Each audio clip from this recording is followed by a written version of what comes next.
Call bylaw on me because I'm too sick to mow my grass. Enjoy your view of my 8-foot fence. So the call about the long grass was kinda a last straw thing. The backstory is, my grandpa passed away 2 years ago and I moved into his house. He was pretty healthy, but he let the yard go down a bit. The grass was maintained, but the trees were overgrown. His pond and patio was dirty, etc. Our neighbor, years ago, sold their yard to a property builder. Our properties are in an L shape, so our neighbor was using our backyard as her virtual backyard. I kept getting collection calls for someone else, wouldn't stop until I left messages for their CEO and CFO at home. I lived in a corporate relocation apartment for 3 months while relocating for a job. I started getting collection calls for the previous occupant almost immediately. They called multiple times a day. It would wake up my kids during naps, after bedtime, weekends, you name it.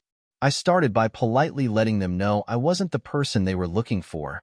Nicely, rudely, begging, you name it. They were incredibly rude and refused to tell me their names, name of their supervisor, etc. I was at my wit's end. After one particularly nasty encounter, I snapped. I started Googling, pre-Google equivalent, their corporate officers, etc. I found that the CEO and CFO had very unusual names and quickly discovered they had publicly listed phone numbers. Yes, it was not a huge bank, and this was early 2000s before people were exclusively using cell phones. This was approximately 8 p.m. on a Sunday night. I called each number explaining that since I kept receiving collection calls from their company in spite of not being the person that they sought, every time they called me, I would call them. Left my phone number and name and hung up. Not even 10 minutes later, I got a call from their IT department asking for all the pertinent info, who the customer was, my name, and how to spell it. I never got a call from them again. I hope someone got fired. Roommate's girlfriend tried getting me evicted. I got her dumped. This is an old one, but still entertaining. 7 years ago, I moved into a 4-bedroom house with 3 of my friends. I was the only woman among 3 dudes. One of the roommates was the owner's son. We were all friends in college, and honestly, it was the best 2 years ever living situation-wise. We all had different work schedules, and because I worked the earliest, 6 a.m., I had the only downstairs bedroom. My friend, let's call him Jay, who worked night shift and got home at 4:30 a.m., had the room above me so that we didn't wake each other coming home. During the week, Jay and I would eat breakfast together before he went to bed and I went to work.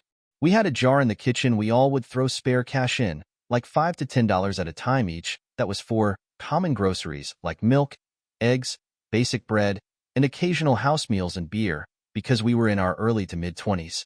The rule was always that if you used the last of the common use stuff, you'd take from the jar to cover the cost and grab it from the store ASAP.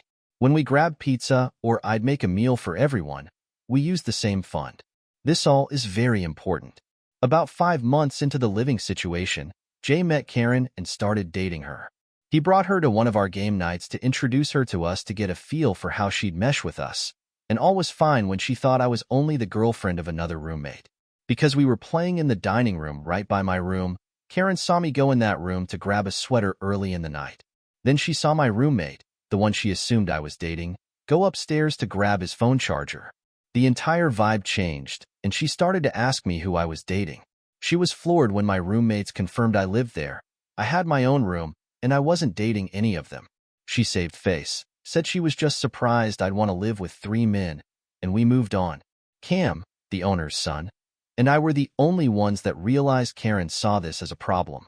After that, she started coming over right after I got off work, and only leaving when Jay went to work. If I came out of my room to the living room, she'd ask why I was out there. If I was going to the kitchen, she would remark that I was being disrespectful to her and Jay and interrupting their time together. If I was talking to Jay when she got there, she'd practically grind on him and shove her tongue down his throat. She even complained that I was ruining the mood for doing my laundry. Jay had made it clear that he knew she was being a problem and had started pushing for them to just chill in his room. Unfortunately, she used the opportunity to make some of the worst porn imitation noises any of us other roommates had ever heard. We laughed it off and just left those 2 alone. After a couple of weeks, she had gotten drunk before Jay went to work, and we insisted she stay in his room and sleep it off. I literally brought her food and Tylenol because girl was going to feel like hell in the morning. The next morning, Jay came home and started making breakfast for me and him when Karen came down and just started screaming. She woke the other two roommates up. She accused Jay of cheating, accused me of having relations with all the guys, then made the dumbest statement possible. She demanded I pay Jay back for the food he was wasting on me. Cam literally grabbed a $5 from the jar and slapped it in Jay's hand. Cam and I had a come-to-Jesus talk with Jay. We both told him if she couldn't deal with me living there, then she could no longer come over. Jay asked for a week to figure things out, trying to claim she was just caught by surprise when she saw him making me breakfast and not thinking clearly. We gave him a week. In that week, mysteriously the grocery jar was getting raided. We all noticed and talked about it. We noticed my clean dishes were appearing, still clean, in the sink. Little things were disappearing from common rooms and weirdly appearing in my room. Karen was being sweet. She was not exactly covert. Cam and I knew she was sowing chaos, but being curious where this was headed, we just watched. After a week, Cam gets a call from his mom asking if I had been going through something lately. Apparently a concerned party had sent her picture after picture and story upon story about how I was trashing the house and stealing. Karen expected this to get me in trouble. Lucky for me, my landlord was actually worried I was not doing okay and wanted Cam to help me get through it. Cam told me and I started planning my petty revenge. First thing I did was eliminate the grocery jar.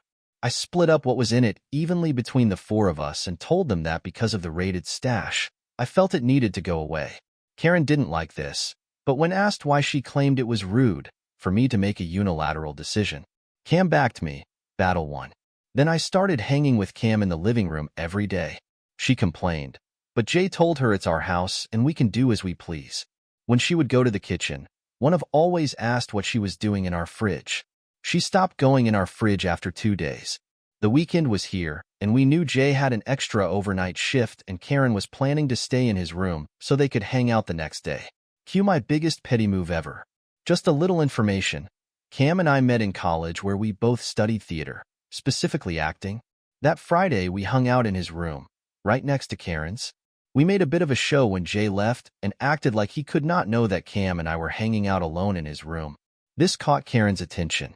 We started shaking the bed, two nerdy people hip thrusting the end of the bed to give the illusion the spicy thing was going down is quite awkward but oh so entertaining. Within minutes we got a text from Jay asking what we were doing. Cam replied, playing video games. After 10 minutes, we stopped the bed shaking and actually did play video games on mute. When Jay demanded a FaceTime session, he saw exactly what he needed to see. Me beating Cam in Mario Party. We cycled through this for a few hours. After a while, we decided to put the finishing touches on. We made a big deal about me needing to go to my room before Jay got home, and Karen took the bait. We could see the little bit of light being cut off in the slightly open door by her watching. Cam and I stage kissed, and I headed to the living room. Jay came in 10 minutes later to find me watching a movie, normal for me, and asked what was up. I told him I'd been up playing video games all night with Cam. He tells me Karen claimed we were doing the nasty, and I told him we didn't. He goes to bed. The next day, Jay calls a house meeting without Karen. He tells us she's making claims of us having a relationship and hiding it from him. We say she's full of it. We tell him about the frame job she tried to pull, how she wanted Cam's mom to get me in trouble. Jay asks our other roommate if he heard anything from the bedroom. Bro doesn't even flinch and says, I heard me, calling Cam her bitch and the usual Mario Party shit talk. They weren't banging. Jay asked about the grocery jar. We all told him we suspected Karen. The next day, he broke up with her for trying to turn him against us. He called her a liar and a thief. A few months later, he dated another girl. She was awesome, and they're married now. I was a bridesmaid. But the absolute best part, Karen being one of the wait staff and seeing Cam with his wife and me with my fiancé, telling them the story of how we once dry humped a mattress fully clothed to get back at a thief. Yes, Jay knows the whole story, and he didn't mind at all. To address the reason Jay wanted to know if we were actually getting funky, he is the kind of dude that hates useless secrets. If Cam and I were hooking up, he'd be fine with it. If we were hooking up and actively hiding it from him like we couldn't trust him, he'd have an issue. That was why we played hard into the Jay can't know part. Though Cam says Jay secretly wanted us, Cam and I, to get together but refused to give a painkiller to someone crying in pain. Congrats on failing your final. 2 years ago, I used to share an apartment with my sister and two other roommates. In the flat next to us lived three girls whom we've known for years, as we all used to live in the same dorm years ago, plus their two new roommates whom we didn't know well. The other girls were messy and kinda immature because they were younger than us, but we all mostly got along since we go way back. This one time, my sister and one of our roommates got into a huge argument with the girls from the other flat because of them taking utensils and clothes from our place without permission and losing them. I didn't participate in the argument, but there was obvious tension between the two flat residents. Anyway, a few days after that, after a long day of being cooped up in the library preparing for a difficult final, I got home late at night and there was only one of my roommates home that night. Pretty much as soon as I got home, my face started swelling up and my tooth started aching like crazy. I was in so much pain I started crying, and there were no painkillers, and I had no way to get out to the pharmacy that late at night. My roommate, who also had nothing to do with the argument earlier, knocked on the door of our next-door neighbors, and one of their newer roommates whom we barely knew answered the door. My roommate then explained the situation to her and that I'm in excruciating pain and asked if she could borrow some painkiller. The girl looks my roommate up and down and tells her, "Oh, I have painkillers, but I'm not going to give them to her, because I'm the sister of the girl who got into a silly argument with her roommates." Obviously, I'm stunned someone can be this petty, but I let it go and I survived the night. Now here for the pettiness on my behalf. A few days after, I happen to be home late at night and I hear the doorbell ring. I open the door and lo and behold, it's the same girl who refused to spare me an ibuprofen a few days ago. Except of being snarky, she looked super distraught and defeated. She looked both surprised and relieved I was the one who answered the door that night. She opens her mouth. I'm sorry. I don't know how to say this. My charger died on me and I have a final tomorrow morning and a submission now, and I just started preparing. I know you have one like mine and I was wondering if I can borrow yours. Obviously, she was down on her luck that day because I wasn't my usual generous self. I looked her up and down and said, "No, sorry, I'm using it right now," and shut the door in her face. This might be the pettiest thing I've ever done in my life, but I don't exactly hate myself for it. Deny my ability to use my backyard when my dog is dying?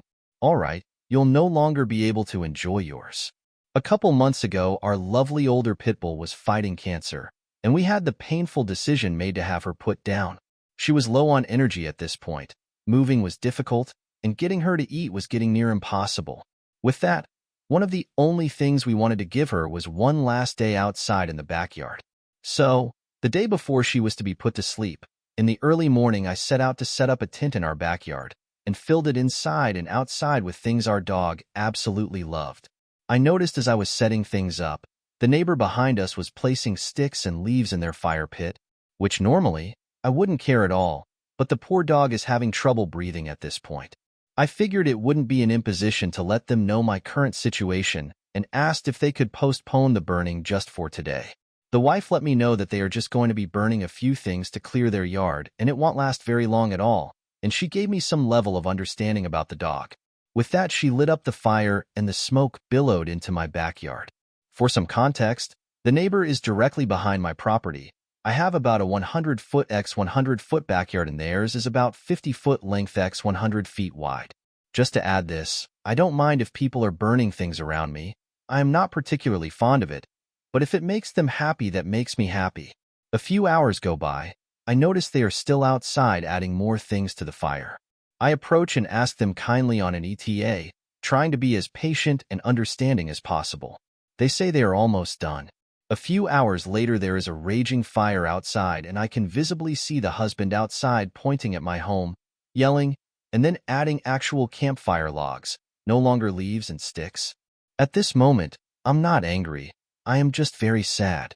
Poor dog isn't going to have the last day we wanted to give her. We would take her somewhere else, but don't want to stress her, so we spend the rest of the day inside. Later that night, around 9 p.m. as the sun is setting, I go out for a walk and notice the damn fire is still roaring. Mind you, as it was most of the time, with no one there. At this moment, I am now pissed off and start looking into state laws, city laws, and everything in between. From this, I find out that my city has an ordinance that clearly states a fire pit cannot be within 50 feet of a structure. I could, if I wanted, to contact the city and have it stopped simply because no matter where they place it in their backyard, it will be within 50 feet of their home. But that seems non-permanent enough. I was already considering getting a fence installed and already had multiple quotes. It was hard to swallow a bill for $15,000. But within 24 hours of this situation, guess what I paid for? The fence will be installed within the next couple weeks around the edge of my property, and their fire pit is no further away than 10 feet from my fence. Can't take a single day away from your fire pit for a dying dog? Well, enjoy never using it ever again. Reserve a bike locker when you shouldn't. Nothing a 20-pound pair of bolt croppers can't fix. Forever. This happened a few years ago, and I was reminded of it after another bike lock revenge. The town in which I live has fill-size bike lockers, very secure. On these lockers are signs saying you can't reserve them by leaving them locked and empty. How it started. I regularly commuted from my home town to the next big city. I used to cycle each morning to the train station, wheel my bike into a locker, lock it, and go to work. One morning I get there, and all the lockers are used. It's a real pain, but I get my wife to drive in, take my bike home, and I go to work. Next morning I get to the lockers 30 minutes sooner, at 7:30, thinking I just needed to be there sooner to get a locker. Nope, all used. I start to wonder what's going on and get on my hands and knees and look under the doors of the lockers. Nearly all of them are empty, but locked by people. First, I try and be reasonable. I call the council, who have the "don't you dare lock these when empty" signs. And they avoid responsibility, saying it's the train station's responsibility. I ask the station manager, who claims it's the council's responsibility. So, I go to eBay and make it my responsibility. It's frightening what you can cut through with a 20-pound pair of bolt croppers. The next Saturday, I drive to the train station, and for every locker that is locked and doesn't have a bike in, I crop the lock and take it. About 80% of the lockers were like this. Then the sweet revenge happens on the Monday morning. I turn up and just watch. People cycle up to their lockers and find the lock is gone. No way for them to safely leave their bikes. I got to enjoy the dawning expression of surprise and then frustration on three people's faces as they had to go through the "what do I do? No way to lock my bike" pain I did. Next Saturday, I did it again. Then I became addicted to it. I drove out to the next two train stations on the line, where our council's territory ended, and did the same to the lockers there. I kept it up for about a month until the locks stopped being used to reserve lockers. I still have the bolt croppers, smiley face.